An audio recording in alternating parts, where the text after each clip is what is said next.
എന്റെ പ്രിയപ്പെട്ട പൗരന്മാരെ, നമസ്കാരം. നമ്മൾ ഭാരതീയർ, രാജ്യത്തും വിദേശത്തുമുള്ളവർ റിപ്പബ്ലിക് ദിനം അതീവ ആവേശത്തോടെ ആഘോഷിക്കാൻ ഒരുങ്ങുകയാണ്. ഈ ദേശീയ ഉത്സവവേളയിൽ നിങ്ങൾക്കെല്ലാവർക്കും എൻ്റെ ഹൃദയം നിറഞ്ഞ ആശംസകൾ നേരുന്നു. നമ്മുടെ രാജ്യത്തിൻ്റെ കഴിഞ്ഞ കാലം, വർത്തമാനകാലം, ഭാവി എന്നിവയുടെ അവസ്ഥയെയും ദിശയെയും കുറിച്ച് ചിന്തിക്കാനുള്ള അവസരമാണ് റിപ്പബ്ലിക് ദിനം നമുക്ക് നൽകുന്നത്. നമ്മുടെ സ്വാതന്ത്ര്യ സമരത്തിന്റെ ശക്തി രാജ്യത്തിന്റെ പദവി മാറ്റിമറിച്ചു. 1947 ഓഗസ്റ്റ് 15 ഇന്ത്യ സ്വതന്ത്രമായി. നമ്മുടെ ദേശീയ വിധി നിർണയിക്കുന്ന ശില്പികളായി നമ്മൾ മാറി. 1950 ജനുവരി 26 മുതൽ നമ്മുടെ ഭരണഘടനാപരമായ ആദർശങ്ങളിലേക്ക് നമ്മുടെ റിപ്പബ്ലിക്കിനെ നമ്മൾ നയിച്ചുകൊണ്ടിരിക്കുന്നു. അന്നേ ദിവസമാണ് നമ്മുടെ ഭരണഘടന പൂർണ്ണമായും നിലവിൽ വന്നത്. ജനാധിപത്യത്തിന്റെ ജന്മനാടായ ഭാരതം ഡൊമിനിയൻ പദവിയിൽ നിന്ന് മാറി നമ്മുടെ ജനാധിപത്യ റിപ്പബ്ലിക് നിലവിൽ വന്നു. ലോക ചരിത്രത്തിലെ ഏറ്റവും വലിയ റിപ്പബ്ലിക്കിന്റെ അടിസ്ഥാന രേഖയാണ് നമ്മുടെ ഭരണഘടന. നീതി, സ്വാതന്ത്ര്യം, സമത്വം, സാഹോദര്യം എന്നീ ഭരണഘടനാപരമായ മൂല്യങ്ങൾ നമ്മുടെ റിപ്പബ്ലിക്കിനെ നിർവചിക്കുന്നു. ഭരണഘടനാ ശില്പികൾ ഭരണഘടനാ വ്യവസ്ഥകളിലൂടെ ദേശീയതയുടെ ആവേശത്തിനും രാജ്യത്തിന്റെ ഐക്യത്തിനും ശക്തമായ അടിത്തറ നൽകി.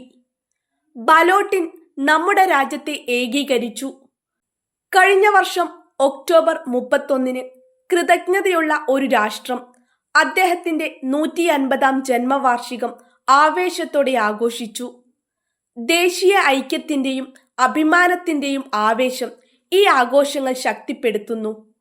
വടക്ക് മുതൽ തെക്ക് വരെയും കിഴക്ക് മുതൽ പടിഞ്ഞാറ് വരെയും നമ്മുടെ പുരാതന സാംസ്കാരിക ഐക്യത്തിന്റെ നൂലുകൾ നമ്മുടെ പൂർവികർ നെയ്തെടുത്തതാണ്. ഈ ഏകത്വത്തിന്റെ ആവേശം പ്രോത്സാഹിപ്പിക്കാനുള്ള എല്ലാ ശ്രമങ്ങളും അഭിനന്ദനാർഹമാണ്. കഴിഞ്ഞ വർഷം നവംബർ 7 മുതൽ നമ്മുടെ ദേശീയ ഗാനമായ വന്ദേ മാതരം രചിച്ചതിന്റെ 150 വർഷം ആഘോഷിക്കുന്നു.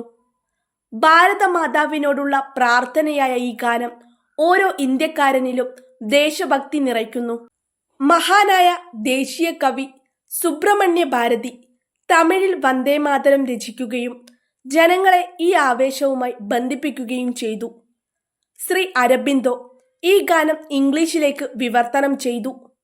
ബങ്കിം ചന്ദ്ര ചാറ്റോപാധ്യായ രചിച്ച വന്ദേ മാതരം നമ്മുടെ കാവ്യാത്മകമായ ദേശീയ പ്രാർത്ഥനയാണ്. 2 ദിവസം മുമ്പ് ജനുവരി 23 രാജ്യം നേതാജി സുഭാഷ് ചന്ദ്രബോസിന് അദ്ദേഹത്തിന്റെ ജന്മവാർഷികത്തിൽ ആദരാഞ്ജലികൾ അർപ്പിച്ചു. 2021 മുതൽ നേതാജിയുടെ ജന്മദിനം പരാക്രം ദിവസ് ആയി ആഘോഷിക്കുന്നു. നേതാജിയുടെ ജയ് ഹിന്ദ് എന്ന മുദ്രാവാക്യം നമ്മുടെ ദേശീയ അഭിമാനത്തിന്റെ പ്രഖ്യാപനമാണ്. പ്രിയപ്പെട്ട പൗരന്മാരെ, നിങ്ങളെല്ലാവരും നമ്മുടെ ഊർജ്ജസ്വലമായ റിപ്പബ്ലിക്കിനെ ശക്തിപ്പെടുത്തുന്നു. നമ്മുടെ 3 സായുധ സേനകളിലെ ധീരരായ സൈനികർ മാതൃഭൂമിയുടെ സംരക്ഷണത്തിനായി എപ്പോഴും ജാഗ്രത പാലിക്കുന്നു.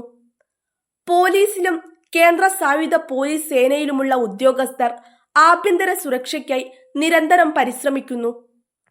നമ്മുടെ കർഷകർ ജനങ്ങൾക്കായി ഭക്ഷണം ഉൽപ്പാദിപ്പിക്കാൻ കഠിനാധ്വാനം ചെയ്യുന്നു. നമ്മുടെ രാജ്യത്തെ കഴിവുള്ള സ്ത്രീകൾ പല മേഖലകളിലും പുതിയ മാനദണ്ഡങ്ങൾ സ്ഥാപിക്കുന്നു.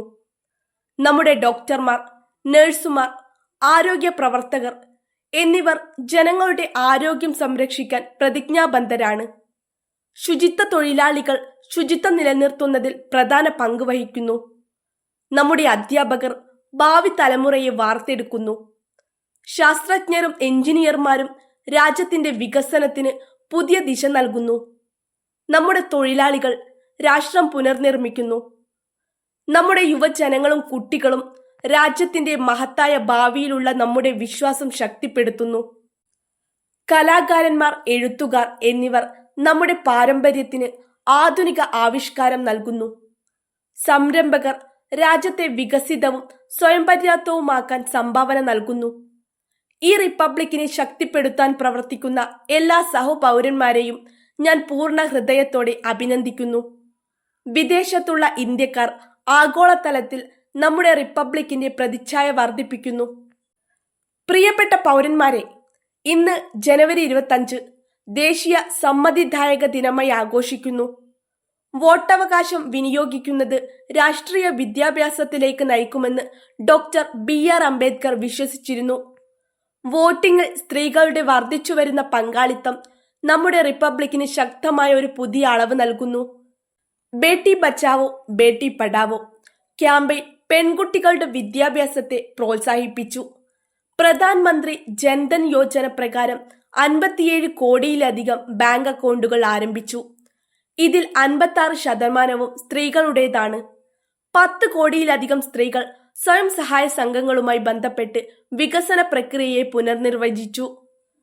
കൃഷി മുതൽ ബഹിരാകാശം വരെയും സ്വയം തൊഴിൽ മുതൽ സായുധ സേന വരെയും സ്ത്രീകൾ മുദ്ര പതിപ്പിക്കുന്നു. കായിക രംഗത്ത് നമ്മുടെ പുത്രിമാർ ആഗോളതലത്തിൽ പുതിയ മാനദണ്ഡങ്ങൾ സ്ഥാപിച്ചു.